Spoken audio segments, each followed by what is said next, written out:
del ex convento de Acolman, del templo, y que tiene pues esta decoración tan interesante y tan llena de símbolos. Pues antes que nada, un saludo para todos mis compañeros del posgrado de rehabilitación del patrimonio y para pues todo el plantel del posgrado, ¿no? En la Universidad Autónoma Metropolitana Plantel Azcapotzalco. Bueno, vamos a comenzar. Pues me decidí a titular esta presentación con el nombre del análisis simbólico de una de las viandas. Em, como antesala, me gustaría mencionar que el arco de Acolman, el arco de acceso al templo, bueno, en realidad está conformado por un doble arco, uno superior y uno inferior, está conformado por 32 platos que contienen diversos tipos de alimentos. Estos platos tienen tanto alimentos vegetales, animales, como preparados. Están distribuidos en el intrados de estos arcos y presentan pues una importante carga simbólica. No solo están los alimentos distribuidos en los platos, sino también están en la parte frontal, como vemos en esta fotografía. Hay alimentos que están colgados, aparecen colgados por unas representaciones de unos lazos de cuero que están clavados en la pared. En este caso son una diversidad de frutas, como podemos ver, ¿no? Membrillos, uvas, hay cacao, hay peras. Y en el intrados de estos arcos hay las dovelas en sus casetones presentan viandas. Pues hoy nos va a tocar analizar una de estas viandas, que es la que se encuentra en la clave del arco superior. En esta clave encontramos un plato conteniendo el cuerpo de un guajolote. El guajolote se encuentra desplumado, sin patas, sin cabeza, y se encuentra acompañado, como vemos acá, de una bolita de masa para tamal, que es la que está acá, 2 chiles que están a los lados, una pequeña seta y un cuchillo. Estos se encuentran, pues, dentro del plato y guardan relación con el plato que se encuentra en el arco el arco de acceso a la sacristía mayor de la Catedral de Sevilla. Nada más que en esta clave, al igual que en la clave de Acolman, no es un guajolote, es un pavo real. Este pavo real también está desplumado, está sobre el plato y está acompañado por un limón. ¿Por qué tenemos un guajolote? Los frailes conocieron el guajolote y lo nombraron pavo de Indias. En este caso, pues, y como lo había mencionado, el guajolote ocupa la parte central del arco. Es la parte más importante y está listo para ser cocinado. Es otra de las menciones que quería hacer, que todos estos alimentos se encuentran crudos y previos para ser cocinados. Lo que podemos relacionar acá es que la forma en la que está dispuesto este guajolote nos recuerda a la lámina 28ª del lienzo de Tlaxcala. En esta, uno de los 4 señores de Tlaxcala, llamado Citlalpopoca, sale a recibir con una comitiva de nobles tlaxcaltecas en un lugar que se llama Bellotipán, y le lleva ofrendas de víveres, flores y todo tipo de alimentos entre los que se distinguen los cuerpos desplumados de unos guajolotes, como los que vemos acá. Y se encuentran representados de la misma manera que, pues, que el de la portada de Acolman. El nombre de guajolote deriva de la castellanización a partir del vocablo náhuatl huaxolotl, que significa monstruo grande. Em, en contextos religiosos, al guajolote se lo denominaba como Chalchiutotolín, que significa gallina de piedra preciosa o guajolote de jade. Cuando llegaron los españoles, el guajolote ya estaba domesticado, no era un animal salvaje, entonces era em, parte de los animales que se criaban en los patios y en los jardines de los calpullis o en los barrios de los indígenas, ¿no? Y era materia de consumo intenso. La primera mención que se hace del guajolote fue hecha por Bernal Díaz del Castillo en 1519 y él lo llamó gallina de tierra.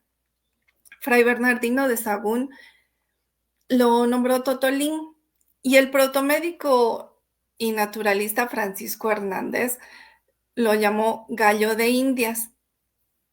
El nombre de pavo ya llegó para 1758, cuando el naturalista sueco Linneo le asignó ese nombre científico. Y el nombre científico que le puso en latín fue el de Meleagris gallo pavo, según él por su parecido con el pavo real. Y también pues era muy parecido a la gallina de Guinea, siendo que el guajolote se parece más al faisán, o está más emparentado con el faisán que con las otras aves. El guajolote mexicano o guajolote sureño mexicano, que es el Meleagris gallo pavo, es una especie perteneciente a los galliformes. A esta familia pertenecen las codornices, las perdices, los faisanes y las gallinas.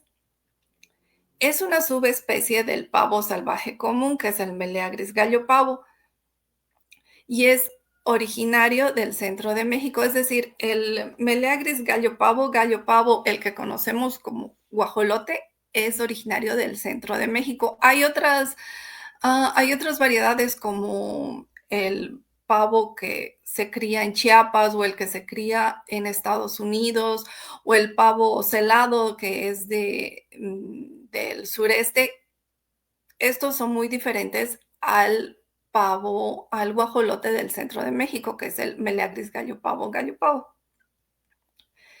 La coloración del macho es generalmente negra y tiene vivos blancos, con tonalidades cafés y reflejos tornasolados.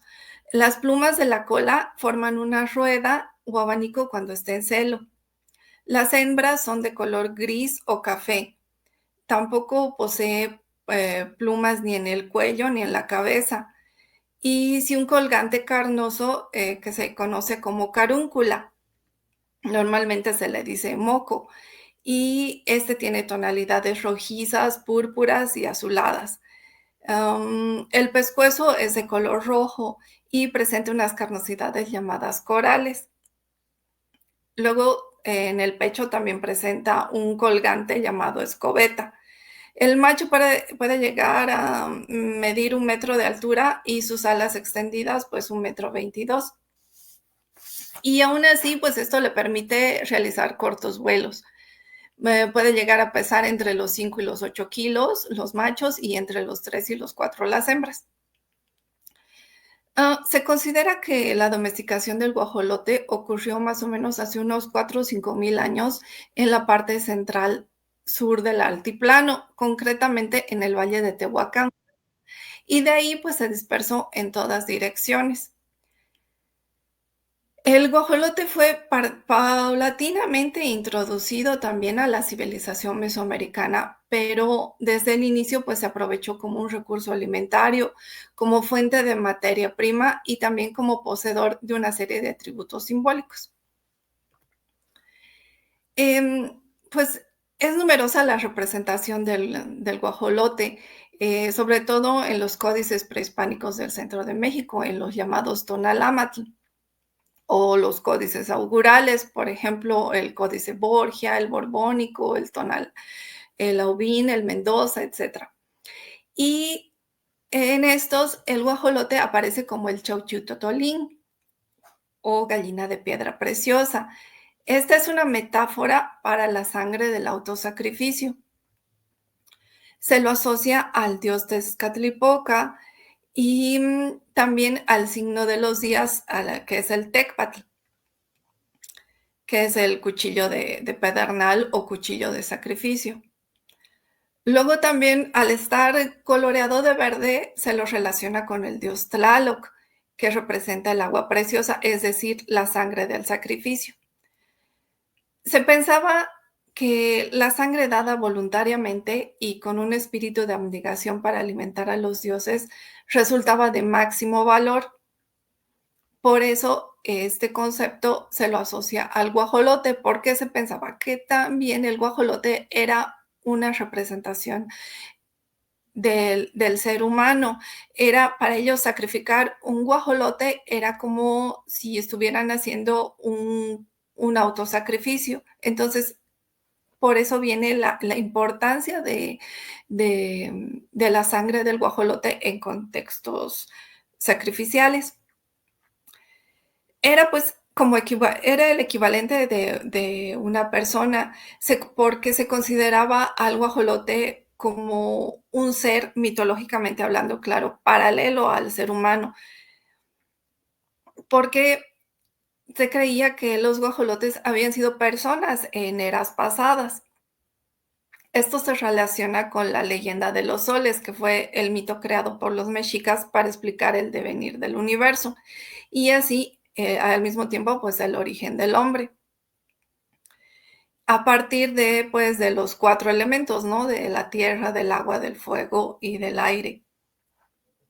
Y que estas eras habían pasado por diferentes etapas que concluyen con desastres relacionados con uno de estos elementos, y donde los hombres se destruían y terminaban convertidos en animales. Por ejemplo, en la tercera edad, que tiene que ver con el elemento distintivo del sol de lluvia de fuego, que es el Tleonatiu, los sobrevivientes se convirtieron en perros y guajolotes. Y aquí el dios Tezcatlipoca se lo relacionaba con este animal, y donde el excremento o el pecado, denominado Cuitlat, representaba también parte de ese sacrificio y de ese derramamiento de sangre para limpiar el pecado y así poder expiarlo, y que se fortalezca la relación con el cosmos. Por otro lado, dejando la connotación simbólica del guajolote, vemos que también en las crónicas del siglo XVI, mm, el guajolote era ampliamente comercializado en los tianguis. Se utilizaba como alimento en las fiestas y también como proveedor de huesos y plumas. La élite nahua lo utilizaba como un alimento diario. Era el alimento preferido por los pipiltin y también, pues, por el emperador. En el libro octavo del Códice Florentino se enumeran las diferentes tipologías de las comidas consumidas por el tlatoani y los pipiltin. Entre ellas, pues destaca obviamente las preparaciones con guajolote. Se lo hacía envuelto y cocinado en olla, se lo hacía en horno de tierra o asado, guisado con chile piquín, con tomates, con pepitas de calabaza molida, con chiles rojos, amarillos y verdes.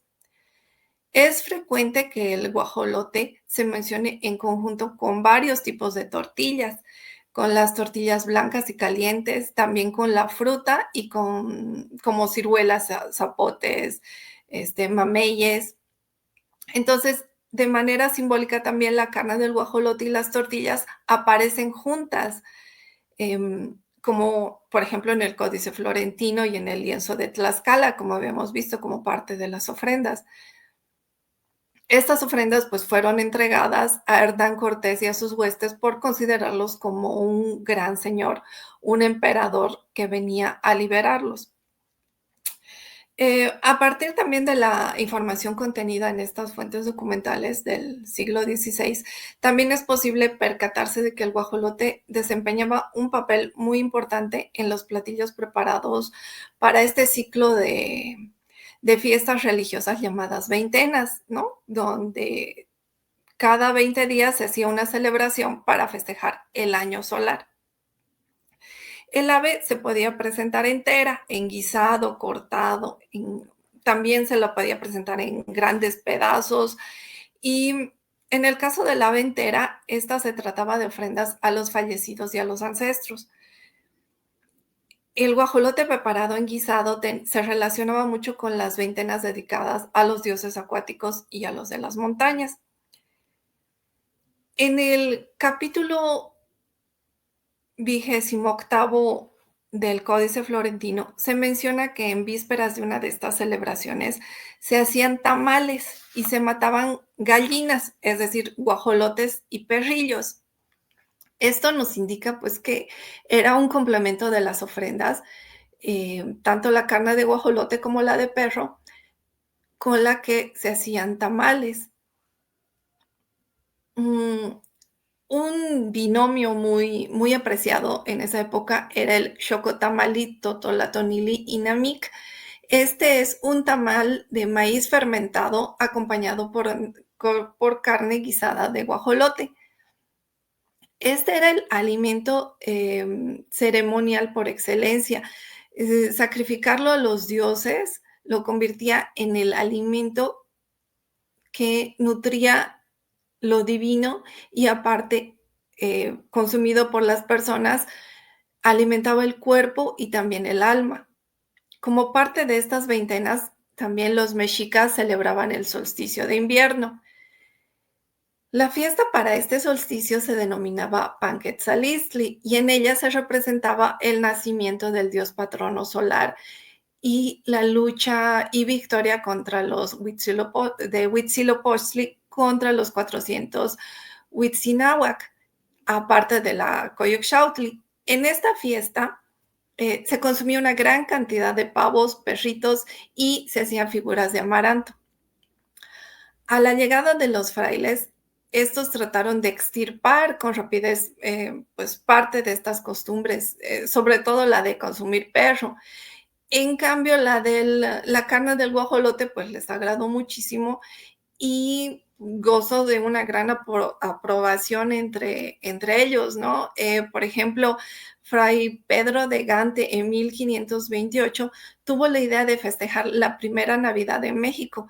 En esta mezclaba la celebración del Panquetzalistli, es decir, el cumpleaños de Huitzilopochtli, um, haciendo más fácil la difusión de tradiciones, donde la Coatlicue, es decir, la Madre Tierra, es reemplazada por la Virgen María, mientras que Huitzilopochtli, al ser una deidad solar y compartir puntos en común con los pasajes bíblicos de Jesús, terminó por convertirse en él. En esta celebración, pues se consumió el pavo, es decir, el guajolote, y es lo que perdura hasta la fecha. A partir de la evangelización, el guajolote fue uno de los que incorporaron a su dieta, lo que también contribuyó a que apareciera pues representado en el arco de la portada de Acolman. A este respecto, Fray Juan de Torquemada menciona que cuando pues era joven y moraba con el fraile Francisco de Reynoso en el convento de Chautla, comían durante 4 días un guajolote, que era el domingo, el lunes, el martes y el miércoles. Y para el jueves mataban un pollo y pues ese era su alimento durante la semana. También en el arco superior de Acolman, el plato con guajolote, como se había mencionado un inicio, se ubica en la clave, su equivalente sevillano, que es el pavo real. Mm, estos platos forman parte del conjunto de alimentos esculpidos en el arco de ingreso a la sacristía mayor de la Catedral de Sevilla. Estos platos sirvieron a su vez de inspiración y de modelo para la representación de las viandas en el contexto americano, es decir, en la portada de Acolman. Dentro del simbolismo el simbolismo cristiano que encierra el pavo real se relaciona con la emblemática de Cristo como el primero de los resucitados, ya que cuando llega el invierno, el pavo real pierde sus hermosas plumas de la cola y las recupera luego en primavera, que es el tiempo de Pascua. También había una creencia de que la piel del pavo real era incorruptible y permanecía sin descomponerse incluso después de la muerte. San Agustín menciona esto en su libro La ciudad de Dios, porque deja secar una carne de pavo real por 30 días y dice que en este tiempo lucía exactamente igual. Después de un año, la carne ya se había secado y, pero tampoco se había echado a perder ni se había corrompido. Entonces, la creencia de la incorruptibilidad de la carne del guajolote condujo a los simbolistas cristianos a hacer del pavo real un emblema de la inmortalidad, a la cual pues se llegan por medio de la resurrección, así como es un recordatorio del paraíso. Además, el patrón en forma de ojos de la cola, del plumaje de la cola, se considera el emblema de la omnisciencia de Dios. Por estas razones, los pavos reales se representaban frecuentemente en las catacumbas y en los templos cristianos. Son pues, una alegoría perfecta de la vida eterna y la inmortalidad del alma. Al pavo real se lo representaba, en los contextos cristianos que se lo representaba, siempre se hacía no con la cola extendida, porque ese era un símbolo de vanidad. Eh, la cola siempre estaba contraída, pero se podían apreciar los patrones en forma de ojos.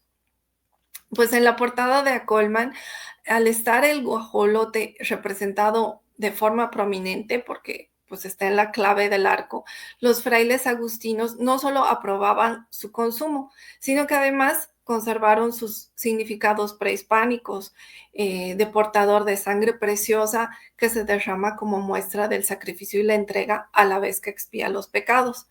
Ahora, a este significado se le agrega también los del pavo real como emblema de Cristo. Ahora, en un contexto cristiano, el guajolote ya no representa a Tezcatlipoca ni a Tlaloc, sino que sintetiza la carga simbólica de dos religiones atribuidas a un solo Dios.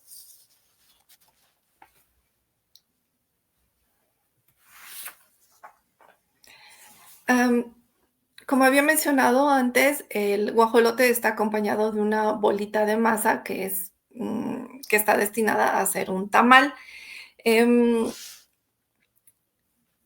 Esta bolita de masa irregular, pues, representa el previo al tamal, ¿no? A ser realizado. Em, Está obviamente crudo y, pues, es parte complementaria, como habíamos visto, de los alimentos que se comen junto con el guajolote. La palabra tamal proviene del náhuatl tamali. Este significa forma envuelta o elemento abultado, que parece que deriva del término tlamalli, que tiene que ver con aprender o capturar, y a su vez está relacionado con el aprisionamiento del tonali, que es la entidad anímica o el alma de la gente, que se hacía con tamales de lodo. Para que un tamal sea considerado como tal, debe reunir las siguientes características. Debe estar hecho de masa y cocinado al vapor o en un hoyo bajo el suelo también. Debe estar envuelto al momento de ser cocinado, normalmente en una hoja de la misma planta de maíz que en época prehispánica en el centro de México se utilizaba muchísimo y se denomina totomoxtle. En su elaboración se utilizan básicamente dos tipos de masa, la proveniente de los granos molidos del elote tierno o la masa nixtamalizada, es decir, donde se cocen los granos en cal viva y agua. El maíz, que es base para la elaboración de los tamales, se consideraba entre los antiguos habitantes de Mesoamérica como un don divino, con el que llegaron a identificarse a tal grado que se pensaba que el hombre había sido creado a partir de su grano. El lugar que ocupó el maíz entre las culturas prehispánicas, pues rebasa el ámbito de la subsistencia, pues se encontraba también inmerso en las concepciones cosmogónicas. Las evidencias más antiguas que tenemos de consumos de tamales se encontraron en el sitio arqueológico Salinas La Blanca, que está en Guatemala, y en vasijas de cerámica. En estas se cocía la masa al vapor previamente nixtamalizada, no se la envolvía en las hojas de, de la misma planta de maíz. La ocupación de este sitio fue entre el 1200 y el 400 antes de Cristo. También los murales de los sitios arqueológicos de San Bartolo en Guatemala, que por ejemplo, es el que contiene la pintura mural prehispánica y mesoamericana más antigua que se haya registrado, con una antigüedad de 100 años antes de Cristo. También en Calakmul existen representaciones de tamales apilados. En este caso, los tamales eran de forma redonda y eran blancos, y se los colocaba sobre recipientes de cerámica. Se tiene, pues, la certeza de que estos acompañaron al desarrollo de las culturas mesoamericanas. En el caso de los nahuas, estos las consumían en diversas formas y los vinculaban con diferentes rituales. En estas celebraciones de las veintenas se elaboraba una gran diversidad de tamales, y estos se ofrecían, dependiendo del tipo de tamal, a los diferentes dioses. Eran parte de la ofrenda y se acompañaban, pues, con carne de guajolote, un tipo de tamal ceremonial denominado huentelotototli, o bolas de ofrenda. Se ofrecía a los dioses de la lluvia, por ejemplo, en el en el mes de en el mes ritual correspondiente. Eh, para los antiguos nahuas, los tamales formaban parte de la comida ordinaria. Eran elementos de compartición, de agradecimiento y también de reciprocidad. Por otro lado, también tenían un destino ceremonial, constituyendo una de las ofrendas más importantes del ciclo ritual. El tamaño, las formas, los ingredientes y su asociación contextual determinaba también la convocatoria y el vínculo con las entidades sagradas. La información que se tiene sobre la preparación, el comercio, el consumo de los tamales entre los mexicas se ha obtenido gracias a las fuentes del siglo XVI, en especial, pues, al Códice Florentino de Fray Bernardino de Sahagún. Em, en este se menciona que se ofrendaban estos diferentes tipos de tamales, y de acuerdo a su consumo los había de tres tipos: los que consumía la gente común y que se relacionaba con los que se compraban en los tianguis y se comerciaban, los de los señores y los ceremoniales. Es muy probable que el que aparece en la portada de Colman pertenezca a esta categoría de ceremoniales. Dos de los principales alimentos que degustaban los españoles luego de desembarcar en las costas mexicanas y, pues, hasta su arribo hasta el corazón del territorio mexica, fueron los tamales y las tortillas. A estos manjares básicos de la alimentación mesoamericana, los expedicionarios, pues, los llamaron pan de Indias. Esta denominación siguió siendo empleada por los cronistas y, pues, hasta bien entrado el siglo XVI. Iban acompañados principalmente, pues, por carne de guajolote, por pescados asados, frutas como mameyes, zapotes y ciruelas. Otro nombre con el que denominan los españoles al tamal en los documentos del siglo XVI es el de bollo. Esto es esta pieza esponjosa hecha con masa de harina y agua cocida en un horno y que tiene esta forma redondeada, porque los tamales en esta época tenían esta misma forma, eran bolitas. En el Códice Florentino, por ejemplo, se registran 33 tipos de tamales. Este conocimiento obviamente era básico, pues, para la extirpación de idolatría. Los frailes evangelizadores lanzaron grandes campañas contra alimentos festivos que preparaban los indígenas y que los identificaban con prácticas paganas, por ejemplo, el amaranto con el que se hacían figuras humanas y el maíz con el que se elaboraban tamales rituales. El fraile dominico Diego Durán, para facilitar la extirpación de idolatrías, compiló pues una larga lista de fiestas prehispánicas. Estas eran pues sospechosas para los españoles y los alimentos asociados a estas pues, eran los que se identificaban y se los prohibían, ¿no? Difícilmente se podía prohibir el maíz sin provocar una hambruna generalizada. Así que mejor les enseñaron a las mujeres a hacer la señal de la cruz sobre la masa antes de formar los tamales y las tortillas. Los frailes se concentraron en introducir alimentos europeos en estas fiestas, en las fiestas religiosas, como el pan de trigo para los altares y para ofrendar a los santos. Pero los indígenas continuaron ofrendando tamales y los combinaban con los alimentos de origen europeo, indicando pues la perdurable veneración a sus deidades. A pesar de que los frailes no lograron desaparecerlo, el tamal sufrió una importante modificación a partir de la incorporación de los alimentos traídos de Europa. Los indígenas descubrieron que al mezclar la masa de maíz con la manteca de cerdo, los tamales quedaban más esponjosos y delicados. Entonces, esa era una forma en que se estaba llevando pues el proceso del mestizaje alimentario.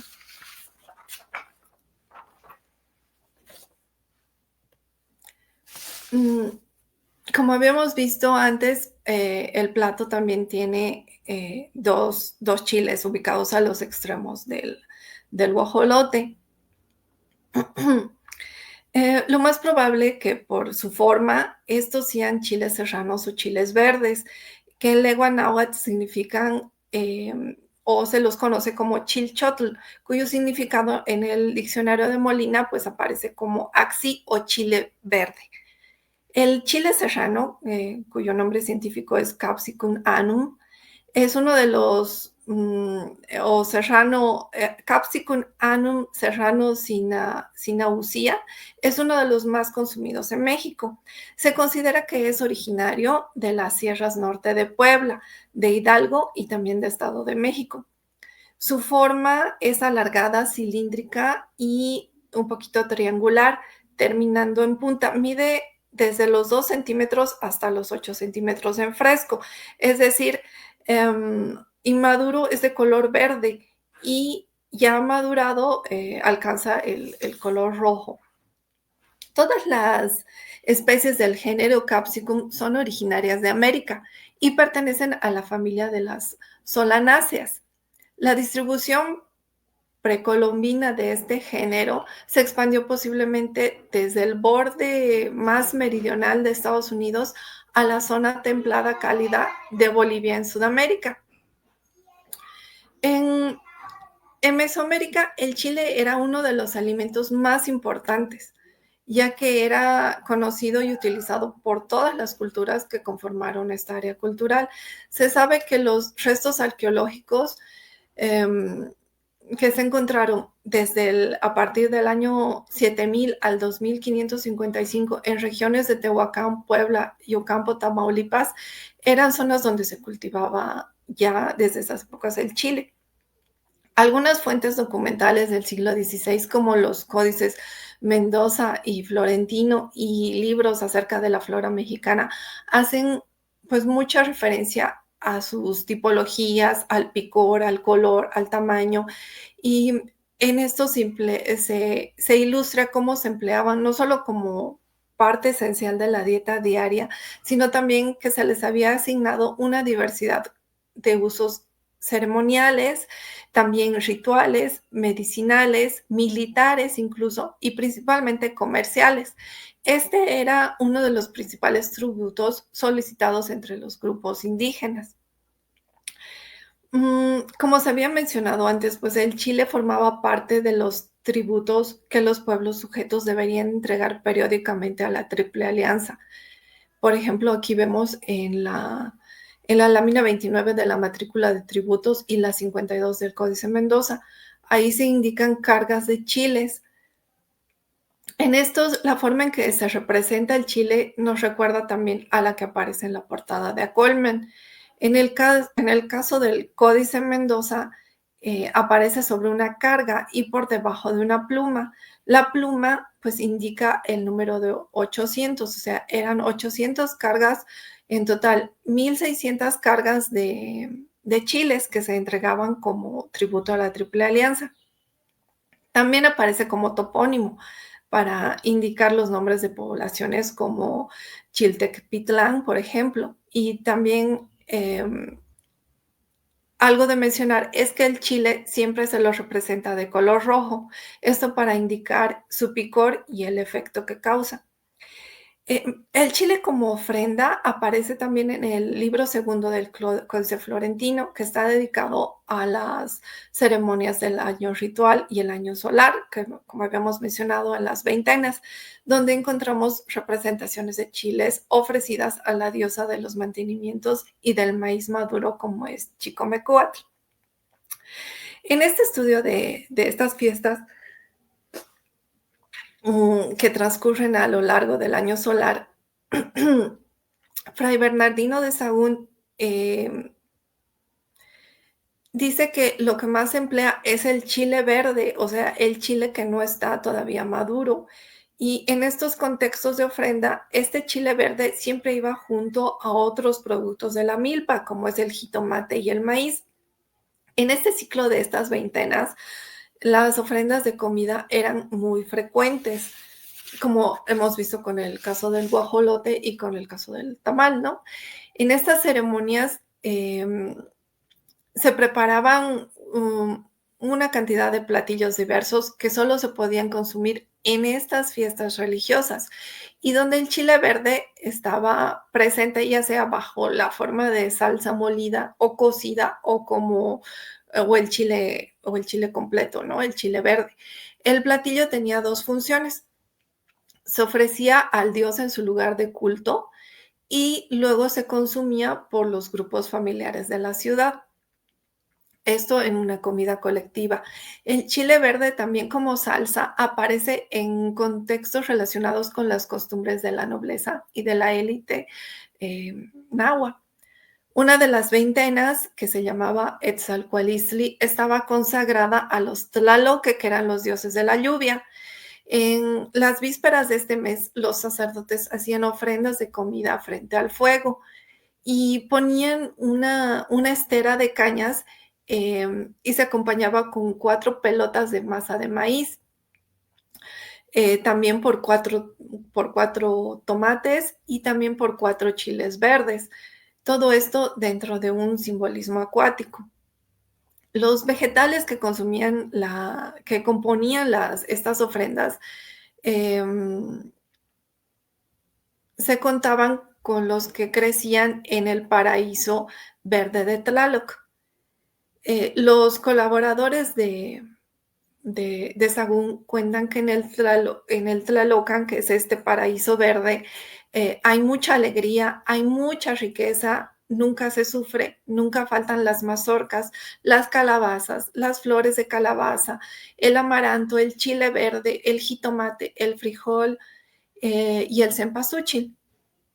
Entonces, el hecho de emplear el chile verde tenía un significado simbólico que remitía a lo crudo, a lo fresco y al chalchihuatl, que es el alma de los tlaloque, que habíamos visto que es este color verde, ¿no? Este elemento verde sagrado, que junto con las plumas de quetzal eran precisamente el símbolo de la abundancia vegetal. Los dones que daban los dioses relacionados con los alimentos y que eran entregados a la humanidad con abundancia. Cuando Hernán Cortés conquista el Imperio Azteca en 1521, ya empezaba a popularizarse en el sur de España el consumo de algunos chiles, cuyas semillas pues fueron llevadas previamente, o sea, 30 años antes por Cristóbal Colón. Es también interesante ver que en el arco de acceso a la sacristía mayor de la Catedral de Sevilla, uno de los casetones contiene un plato con chiles, confirmando así la rápida y exitosa aceptación que estos tuvieron en España y el resto de Europa. Es el único plato de los 62 platos que existen en este arco que contiene un alimento de origen americano. El chile fue uno de los pocos alimentos mesoamericanos que los frailes evangelizadores también incorporaron de manera considerable en su dieta cotidiana. Y, em, y lo hacían acompañando sus alimentos de origen europeo. Los chiles se consumían generalmente en caldos y se combinaban con otros vegetales cultivados en las huertas. Esto también se pudo constatar a través de los libros Carga Cuenta, donde se registran las provisiones que ingresaban a las despensas y cocinas en los conventos del siglo XVI en México. En su obra titulada Historia de las plantas de la Nueva España, escrita entre 1572 y 1577 por el protomédico Francisco Hernández, dedica 3 páginas exclusivamente para hablar del chile y sus propiedades. Es la única especie a la que dedica tanto espacio y que causa pues una gran admiración y una gran atracción por parte de los españoles. Ahí explica sus propiedades, sus características, las variedades, el cultivo en España y pues esto también demuestra el gran interés que tenían hacia el Chile los europeos, ¿no? En el plato de chiles con chiles de la portada de Colman, también se sintetiza la importancia que tenía el chile tanto para los indígenas como para los frailes evangelizadores.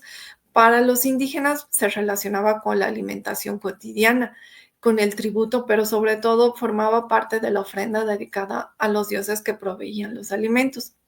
Los frailes también pues lo incorporaron a su dieta y decidieron incluir este alimento tan importante que era para los indígenas como parte de los acompañamientos del banquete que propicia el nuevo Dios cristiano. Otro de los alimentos que vemos acompañando al guajolote es pues esta pequeña seta. Em, Por sus características, esta seta pertenece a la especie Pleurotus opuntipae, también conocida como hongo del maguey, Taxotra en lengua otomí y Mesonanacatl en náhuatl. Esta seta solo se desarrolla en zonas semiáridas de México. Crece de forma silvestre y se ha consumido desde la época prehispánica por considerarse un manjar. Crece frecuentemente sobre nopales, magueyes y diferentes tipos de suculentas, siempre asociado a plantas vivas y emergiendo de entre las hojas secas por la base de la planta en época de lluvias. Esta seta, en época prehispánica, era parte de los alimentos más consumidos. Se los llamaba nanacatl. Nacatl quiere decir en náhuatl carne, por su parecido y sabor relacionado a esta, ¿no? A partir de su alto consumo, no es posible, o sea, a pesar de que se consumía muchísimo, no es posible encontrar representaciones de hongos comestibles en estelas y códices, a excepción de los que tenían propiedades alucinógenas y a los que los indígenas llamaban Teonanacatl, Teot, Dios, y Nanacatl, hongo o seta, es decir, era la carne de los dioses, pero así se denominaba a los hongos que tenían propiedades psicoactivas, ¿no? Pues estos también aparecen en los códices como el Vindobonensis, el Maglaviciano y también, los registra Fray Bernardino de Sahagún en su obra Historia de las cosas de la Nueva España, ¿no?, del siglo XVI. En el libro 11, en el capítulo 7, habla acerca de los hongos comestibles. Seguramente, pues, entre estos incluye al Pleurotus opuntipae, diciendo que, son blancos, son redondos, que se cuecen muy fácil y que se asan en los comales y son muy sabrosos. Esto indica pues el alto conocimiento de las distintas especies de hongos por parte de los indígenas. Ellos sabían perfectamente qué hongos eran medicinales, qué hongos eran alucinógenos y qué hongos eran alimenticios. También existe una representación de hongos en los murales de la portería del convento franciscano de San Gabriel en San Pedro Cholula. Este fue construido entre 1549 y 1552 y este mural fue realizado por artistas indígenas. Su temática es el tránsito entre la vida, el tránsito entre la vida y la muerte, o el paso del mundo de los mortales a otro sacralizado. El hecho realmente interesante de representar una seta comestible acompañando al guajolote en el plato central del arco de Acolman nos hace dar cuenta de la importancia que ésta tenía para los indígenas y de la aceptación y de la integración por parte de los frailes evangelizadores que lo consideraban ya como inofensivo y alimentario, ¿no? Por otra parte, en Europa, en la antigua Grecia, se creía que las setas eran regalos de los dioses y se utilizaban en la medicina y en las ceremonias religiosas. Los romanos también valoraban las setas y las cultivaban en jardines privados para su consumo. En la Edad Media, las setas eran consumidas por los reyes y por la nobleza como un manjar exclusivo y se utilizaban también en la medicina para tratar diferentes enfermedades. Ya en el Renacimiento, la conexión entre la ciencia y las setas se hizo muy fuerte. Los naturalistas empezaron a estudiar la biología y las propiedades de las setas. Y en esta época del Renacimiento, se la consideraba como una comida de pobres y de animales. Y esto nos lo ilustra un refrán castellano del siglo XVI que dice que no se hace boda con hongos, sino con buenos bollos redondos. En la tradición cristiana, los hongos se asocian a menudo con el concepto de resurrección y vida después de la muerte, pues esto por crecer muy rápidamente a partir de la materia aparentemente muerta o en descomposición, lo que se considera, pues, una metáfora de la resurrección de Cristo. Em, Así vemos la relación con el mural de San Pedro Cholula, que representa este tránsito de vida a muerte. Entonces, sí tiene mucho que ver que existan hongos pintados en ese lugar, ¿no? En ese lugar de la portería. Mm. Por otro lado, vemos un cuchillo que acompaña también al guajolote. Este es muy puntiagudo y posee una hoja curva con la punta recortada, de forma cóncava y también con el mango de sección circular con talón curvo. Este cuchillo es para cortar, rebanar o trinchar carne con gran precisión. El hecho de que el extremo delantero de la hoja esté recortado de forma cóncava lo hace que sea más delgado y afilado. Es ideal para perforar y cortar en lugares estrechos, por ejemplo, el cuerpo de un ave.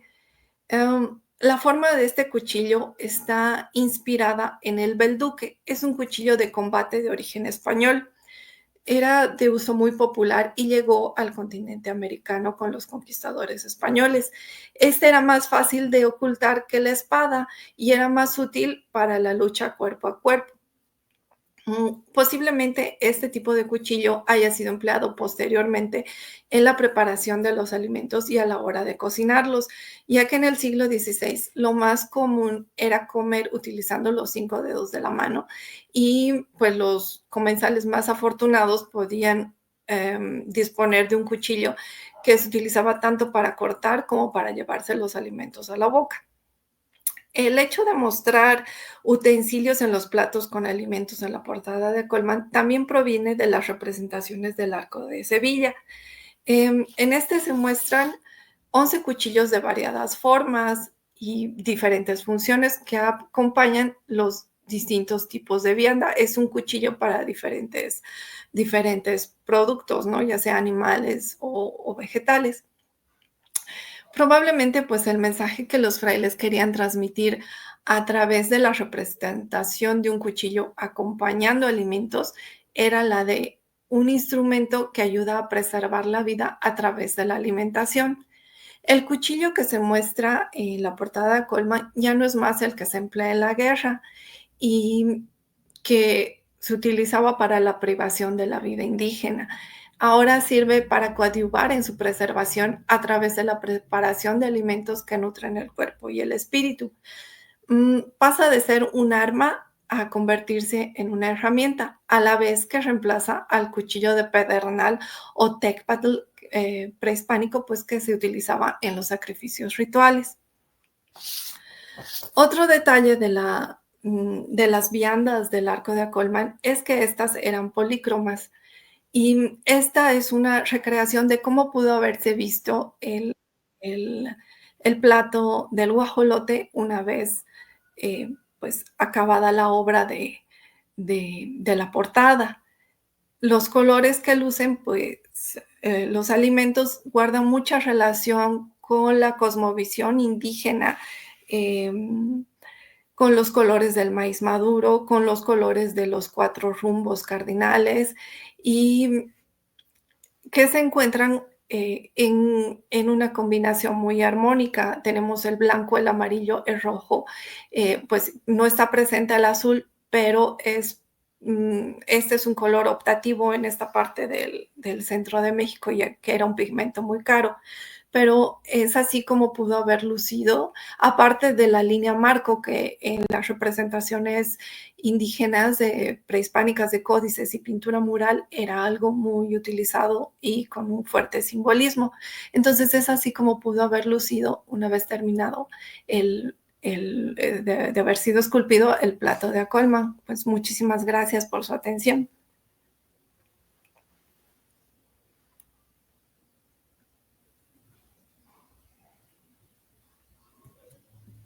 Muchas gracias, Fabiola. Es que aquí con estos asuntos de internet que de repente se me va la conexión. Sí, yo te escucho perfectamente, maestra Elena. Muchas gracias. Pues mira, aquí en el chat del Facebook tenemos muchos saludos y comentarios que voy a leer en este momento. Saludos desde Texcoco.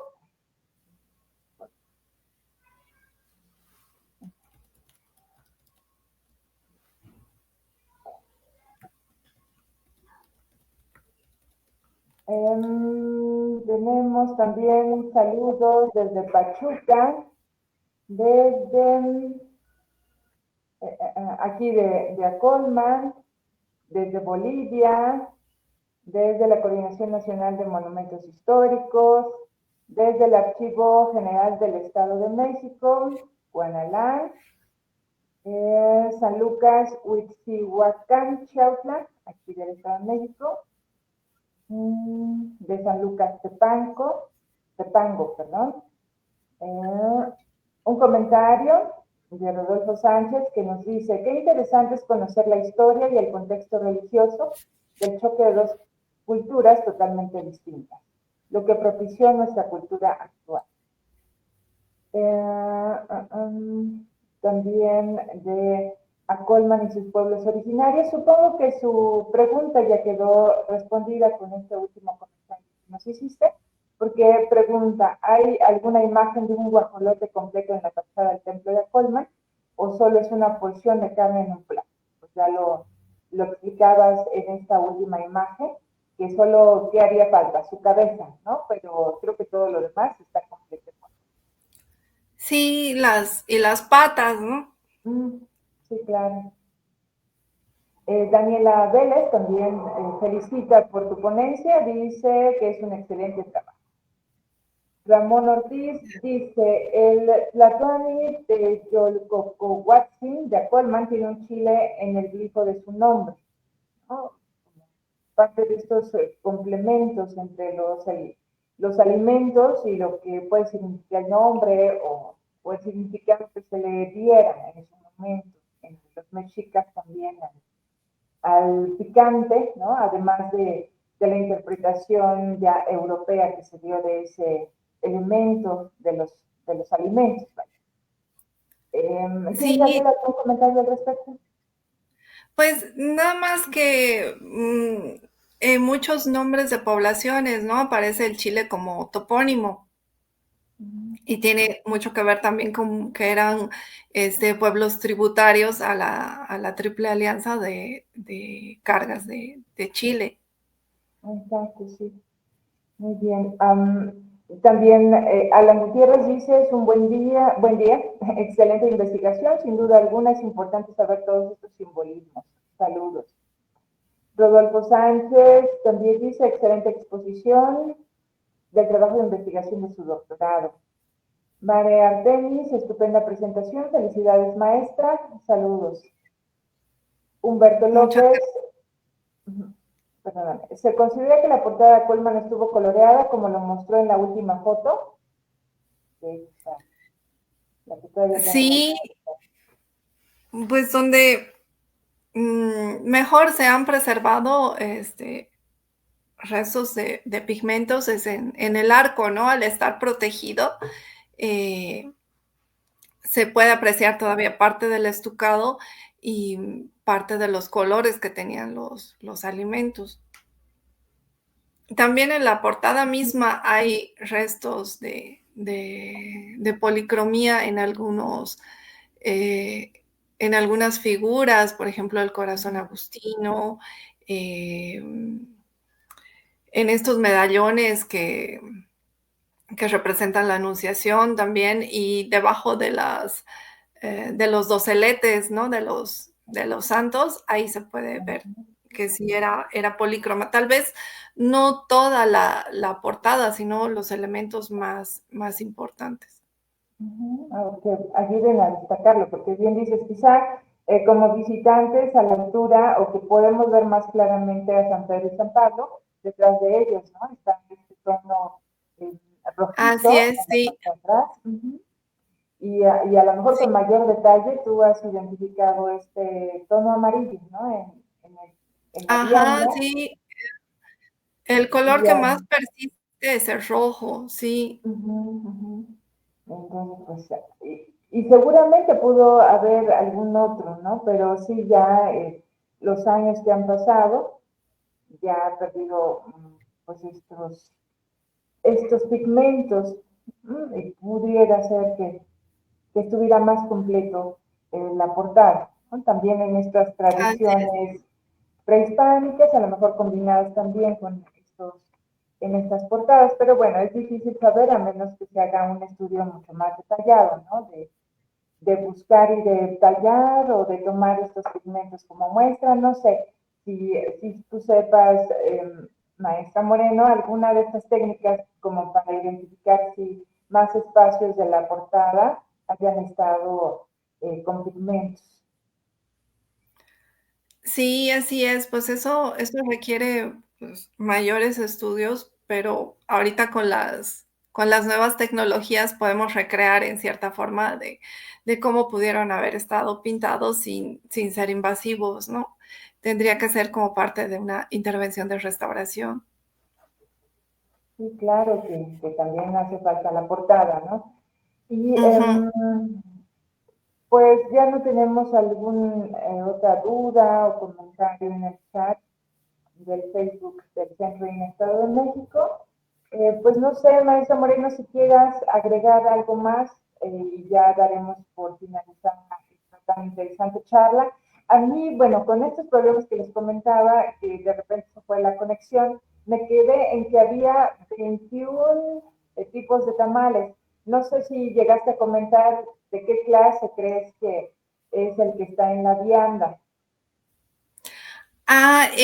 Sí, Son en el Códice Florentino se mencionan como 30 tipos de tamales y como había dicho, pues unos eran ceremoniales, otros era para compartir con los invitados, con los amigos, y otros tamales eran los tamales de la élite. Entonces, este tamal, al ser un tamal de bolita, era un tamal ceremonial. Y al estar acompañado de carne de guajolote, recordemos también que la carne de guajolote era solo consumida por las élites y era parte de las ofrendas a los dioses. Gracias.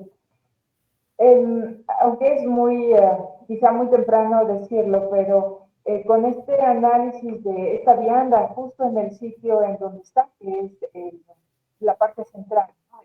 El arco, y lo que comentaba sobre los elementos simbólicos del guajolote y del pavo. Entonces tiene que ver, por supuesto, con Cristo y esta parte de la resurrección, de la inmortalidad también. Entonces todo podemos hablar que se trata de que todas estas viandas, teniendo solo como ejemplo una, pero que se trate de hacer alusión a estas características de Jesús como Salvador del mundo, ¿no? Entre que es omnipresente, que es resurrecto, en fin. ¿Qué crees que se sumen todos estos alimentos a esta interpretación de la resurrección de Jesús como parte de esto, de su vida, ¿no? Marcada a través de los alimentos, vida y muerte. Sí, pues al estar estos alimentos dispuestos en un plato y formar parte de un conjunto, se relaciona por un lado con las ofrendas, ¿no? Que se hacen en agradecimiento a los dones que Dios nos da, ¿no? A los alimentos de la tierra que permiten que el hombre siga subsistiendo.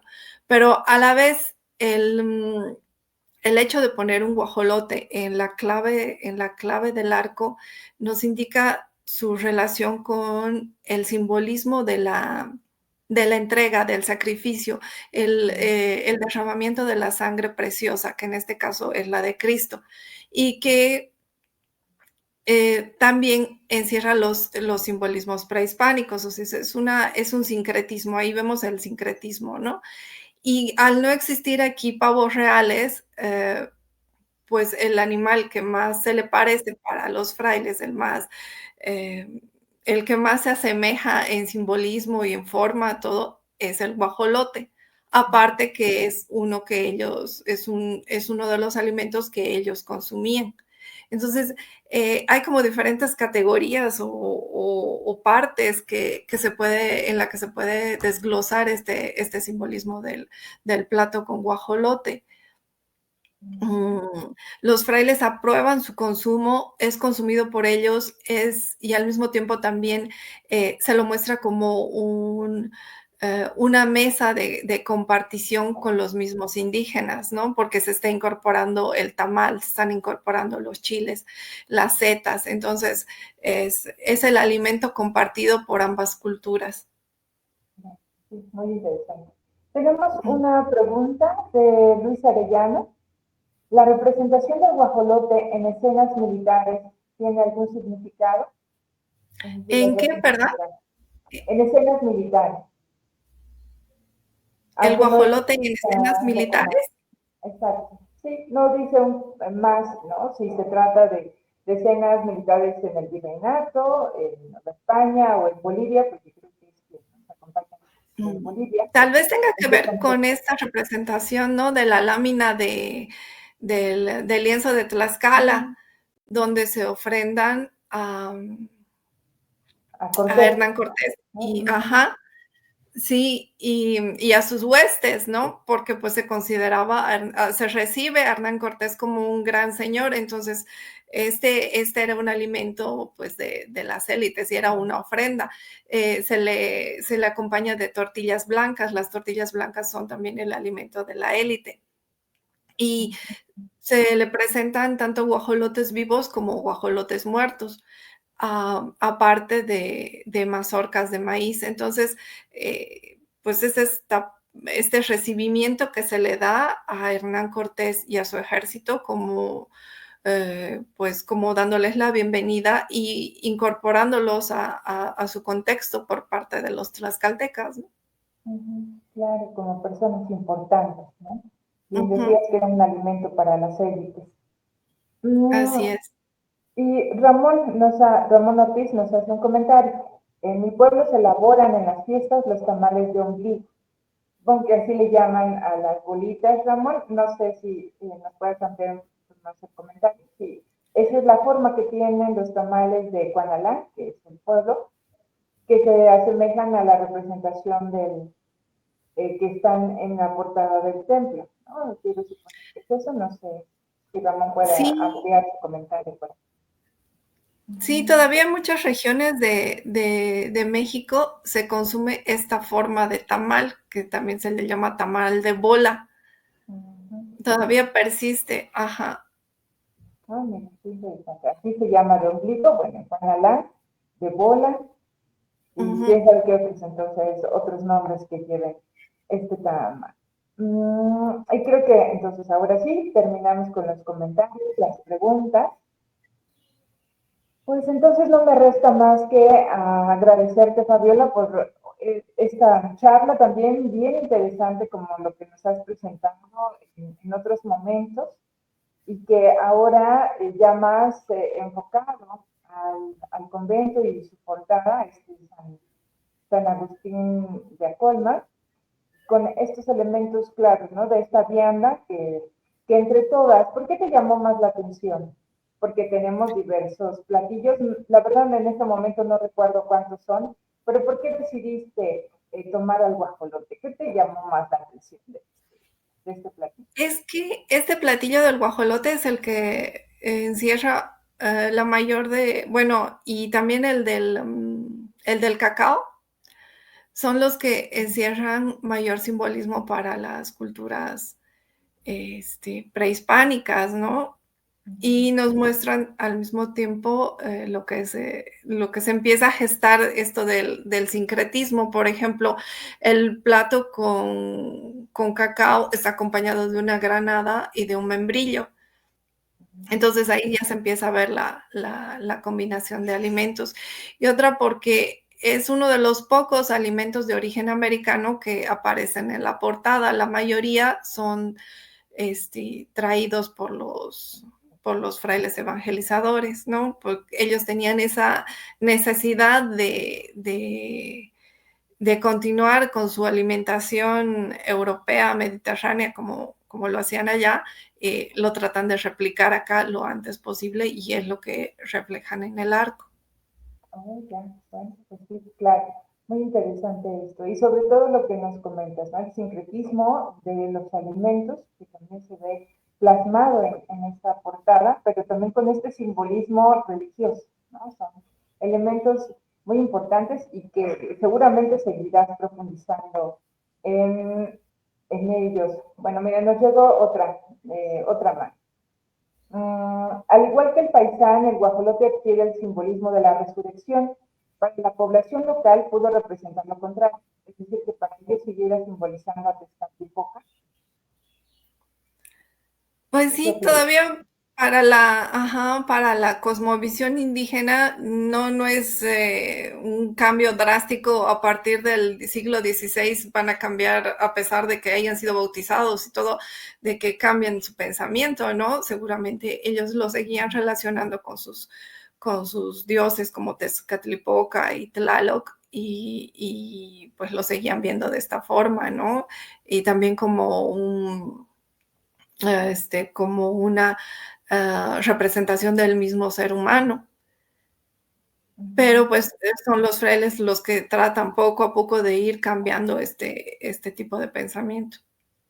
Claro, que se mantienen algunos elementos de la cultura prehispánica, pero van cambiando el significado, ¿no? Y eso es lo Ujú, que se trata de este adoctrinamiento, ¿no? Al final ajá, es parte de la evangelización, ¿no? así es. Sí, pues y Ujú. esta se hace a través de imágenes, ¿no? Exactamente, sí. muy importante las imágenes, ¿no? Al final, también en pues eran altamente utilizadas en el medievo europeo, justo porque entre que no se leía o se era analfabeto, pues a través de las imágenes era parte de la educación. Y aquí justamente, ¿no? Entre las barreras del lenguaje que pudo haber, pero que la cultura visual es importante también entre los pueblos mesoamericanos. Y Sí, seguramente así porque se facilitó. así es, sí, los prehispánicos, pues su lenguaje, su forma de comunicación era a través del medio pictográfico, ¿no? Ellos no utilizaban una escritura como la conocemos nosotros, ellos se expresaban a través de imágenes también. Exactamente. Pues mira, tanto que estoy diciendo, ya nos despedimos, pero sí, ahora ya no hay otro comentario o duda.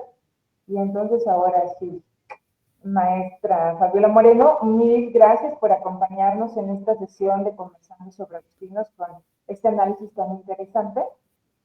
Y bueno, pues ya sabes, está el foro abierto para cuando tengas algo también interesante que compartir con todos nosotros. Y pues te deseamos mucho éxito en esta tesis que todavía estás desarrollando para tu doctorado y que están saliendo cosas tan interesantes como la que hoy nos has compartido. Sí, muchísimas gracias, maestra Elena, por darme cobertura y pues sí, los estaré manteniendo informados. La portada, pues es un mundo de imágenes y de simbolismos que, pues, que sí es necesario conocer, ¿no? Exactamente, sí. Y bueno, también Luis Arellano, ya para despedirnos, te felicita y te dice que excelente.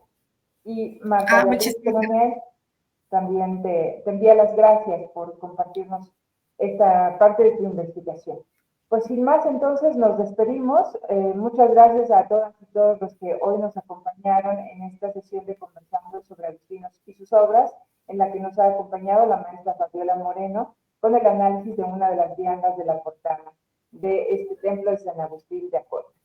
Pues nos estaremos viendo y escuchando el próximo mes para quienes nos siguen y pues aquí los esperamos. Y nuevamente les agradecemos a todos por su presencia a nombre del Instituto Nacional de Antropología, Historia y del mío propio, pues nuevamente los esperamos el próximo mes. Gracias. Gracias.